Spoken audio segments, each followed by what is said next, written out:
which need water to be watered.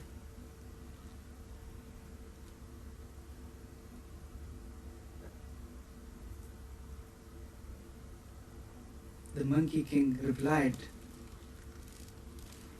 "Oh friend, don't worry. Don't worry at all. We will do terrific job.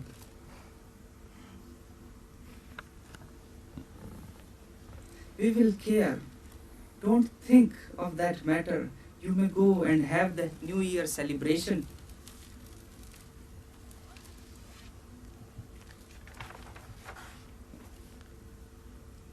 Just don't think. Be away for 3 days. We are going to care for you, King's Pleasure Garden.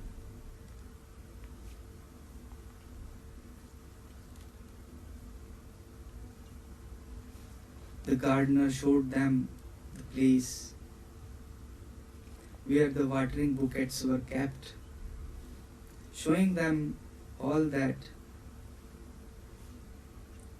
the plants, the water bouquets. He felt confident, and while he was leaving, monkeys, they called after him, "Happy New Year's."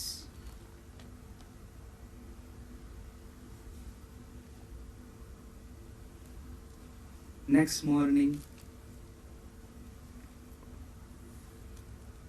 monkeys, they took the buckets and started to water.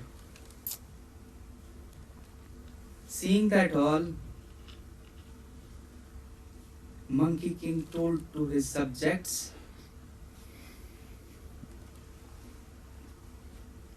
"Stop! You are wasting water. Before watering, pull up each plant and tree. Uproot them, inspect to see how long the roots are. And however long they are, the longer roots one needs more water, and the shorter root ones need less water. Inspecting them carefully, pour the water in the hole. By that, we would be not wasting water, and gardener will be very pleased." Not giving any second thought to what the Monkey King has told, all the subject started uprooting the plants to inspect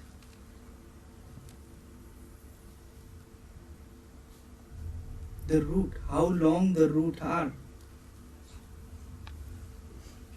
and pouring the water in the hole from where the root had been taken out, thinking they are doing a terrific job. While they were doing this all activity,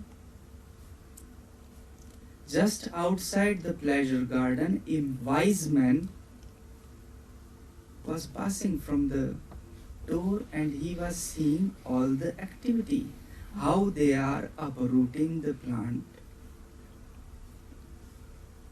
and pouring the water in the hole very carefully.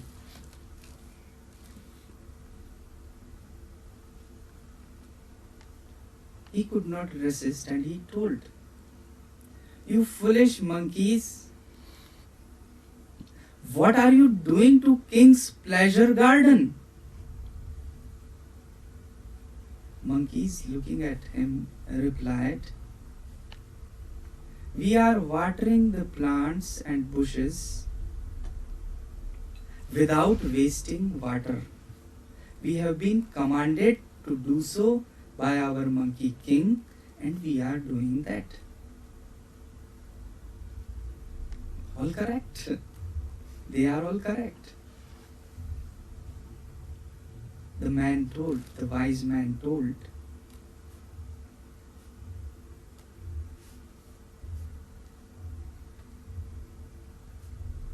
Seeing the wisdom of your king,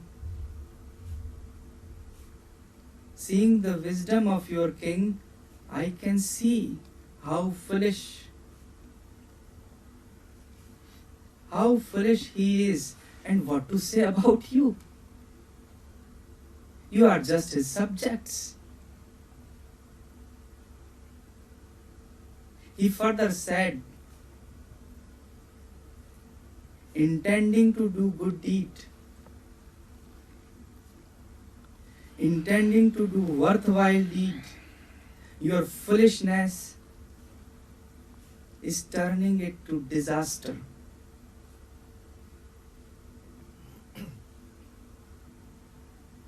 And that's true. Fools can make good deed into bad deed.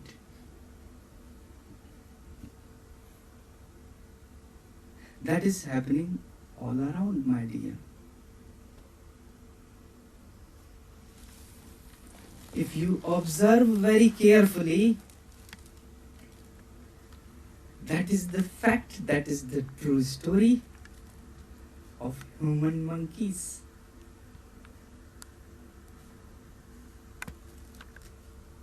We have our leaders,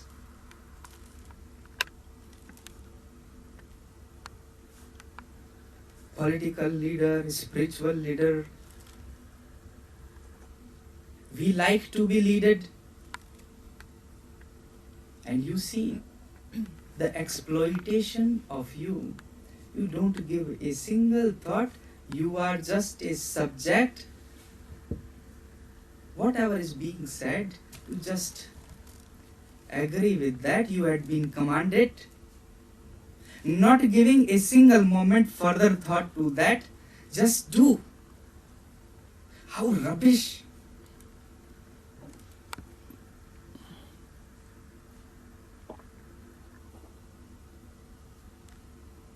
Your spiritual teachers,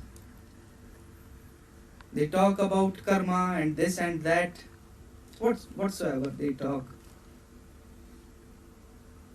You not knowing, not having any experience, you believe, and if you don't believe, they say you believe.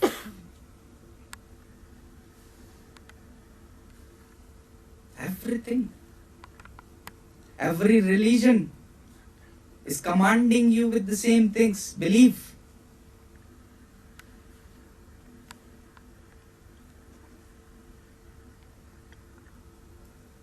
Whatever is being said, you just believe.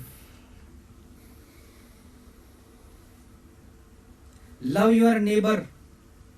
And I tell you, when I was small child and was hearing my father's lectures, that there were sayings in Christianity, love your neighbor, I was thinking, what is this? Everybody is loving a neighbor. What is it to command? Love your neighbor. But now I see, being in a Christian country, I see, because they have been told to love their neighbor, now there is a sense.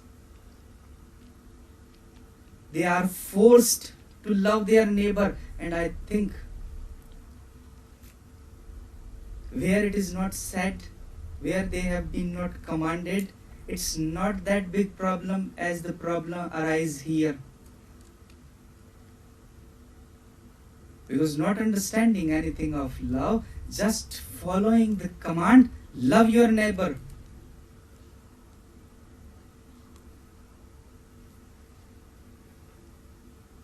You understand what's going on?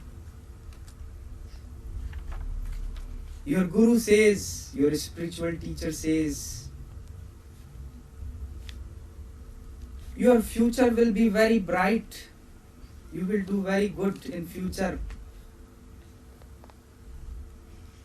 You just go and sleep at home. Don't do anything. Everything will turn automatically good.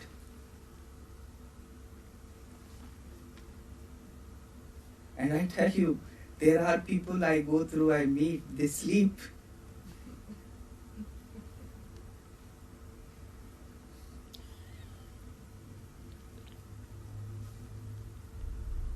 What's going on?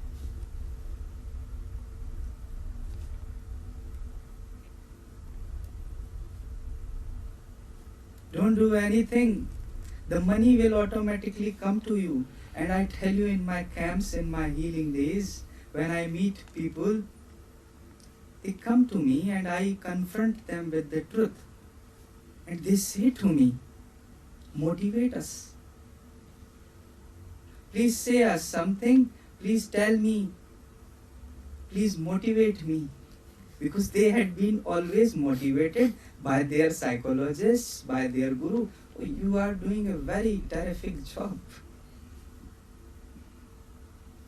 And now, when I say that, look, I am not going to say anything, I am just going to show what you are doing. Isn't it stupid?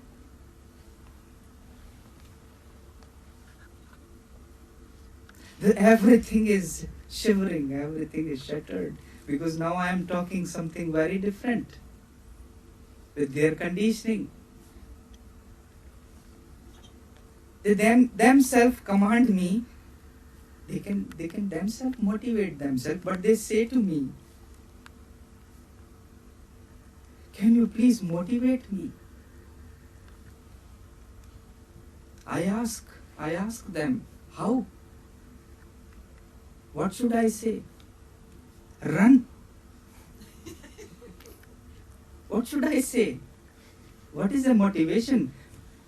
The biggest motivation in the life would be that you see yourself the fact. Seeing the fact, you can do whatever you like. Be conscious. There is no need of any motivators, of people who are trying to teach you, become your teachers.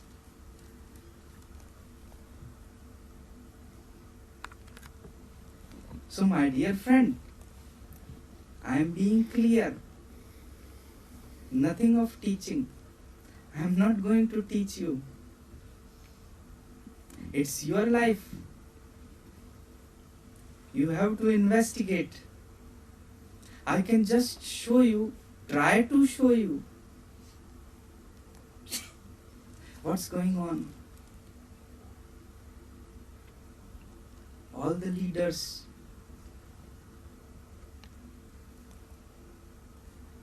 pretending to show they are caring.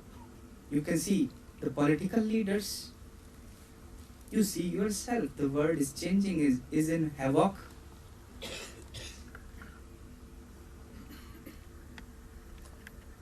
The political leaders, we have elected them, we have selected them. We have told them to make peace. Because we are fearful. There is a fear, there is a sense of fear. There is a sense of fear that there might be war, there might be insecurity.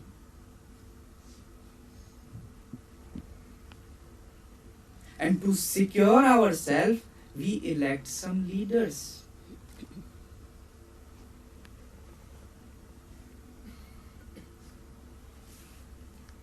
And leaders are doing terrific job.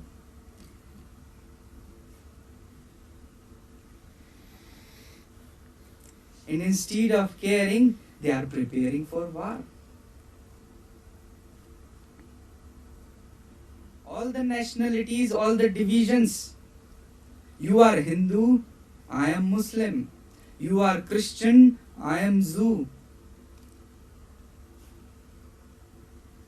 All the divisions are there.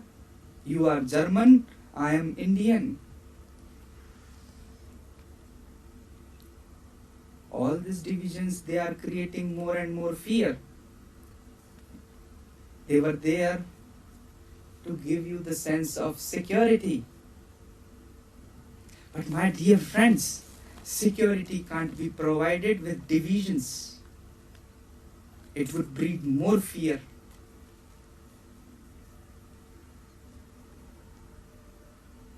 And wherever there is fear, watch and observe. There is division.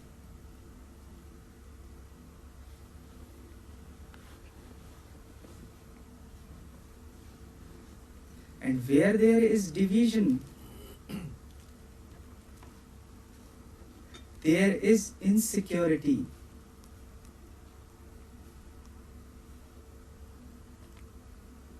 And this insecurity brings fear.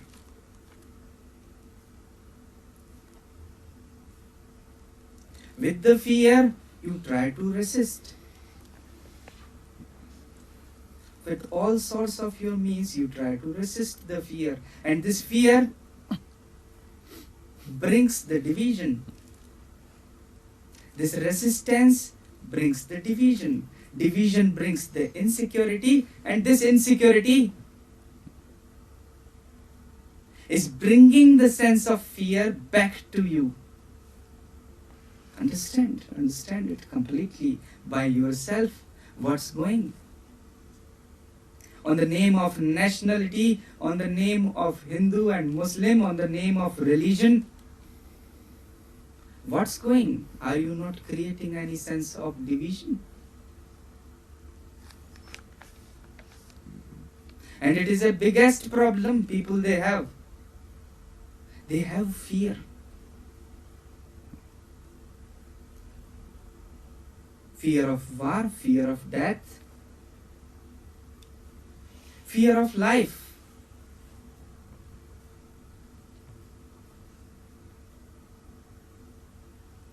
There are many sorts of fear. One may have fear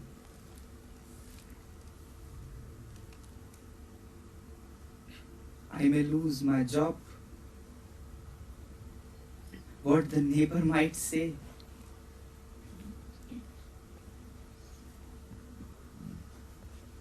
What will society do if I am not a bourgeois?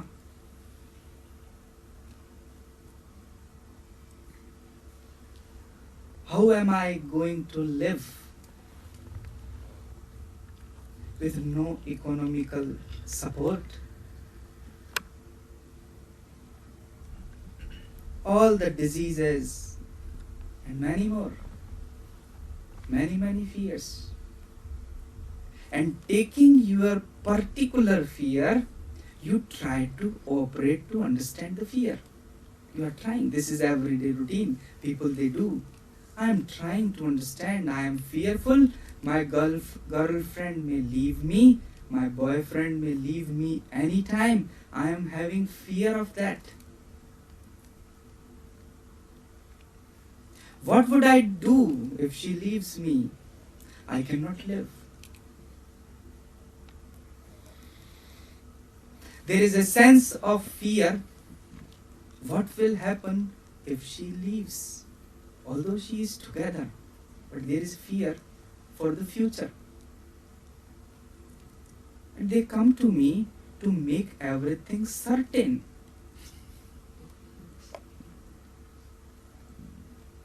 That can you tell me in future, will she leave me or not? Make it certain.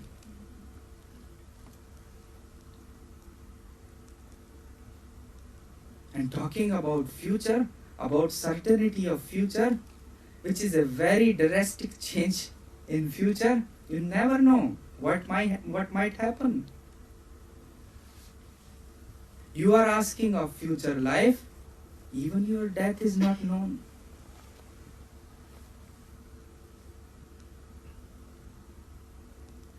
Once,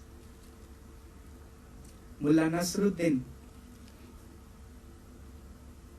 was fed up with all these conditions going all around. He thought, oh, everything is nonsense, everything is senseless, I have seen enough. He wanted to take suicide, kill himself.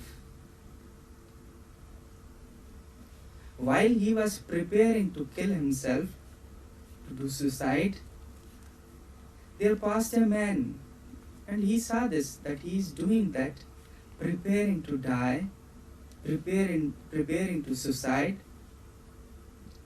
He asked, "Come down off the tree and show me your hands." He was an astrologer, a fortune teller. "Come down and show me your hands." Mullah told, "Oh, what does it matter to me now? I am anyway going to die. Now there is no life. I am anyway going to die. Now it doesn't matter. There is no future."